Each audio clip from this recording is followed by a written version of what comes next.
Hello friends, स्वागत है आपका मेरी अपनी चैनल में। आज है 15 अगस्त और आज के दिन संस्कृत में स्पीच कैसे देते हैं वो आज हम सीखेंगे।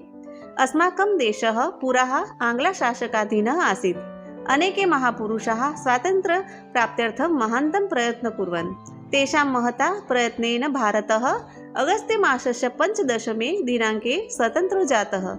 महात्मा गांधी, नेहरू, लोकमान्य तिलक प्रभृतयः महान्तः देशभक्ताः आसन्। तेषां बलिदानेन एव वयं स्वाधीनतां लब्धुं समर्थाः अभवाम। तस्मात् दिनान्त आरभ्य प्रतिवर्षं 15 अगस्ते अयं दिनः राष्ट्रीयपर्वरूपेण भारतीयाः मानयन्ति।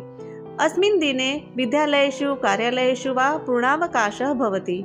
राजधान्यां दिल्लीनगरे दुर्गस्योपरि प्रधानमन्त्रिणा राष्ट्रध्वजोत्तोलनं क्रियते, भाषणं च दीयते। देशस्य अन्येषु नगरेषु अपि राज्यपालैः उपराज्यपालैः वा राष्ट्रध्वजोत्तोलनं क्रियते।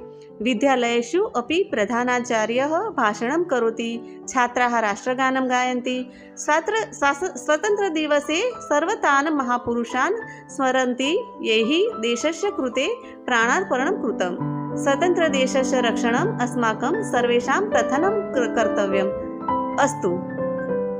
आपको मेरी वीडियो अच्छी लगी हो तो लाइक कीजिए, शेयर कीजिए और सब्सक्राइब कीजिए। जय हिंद।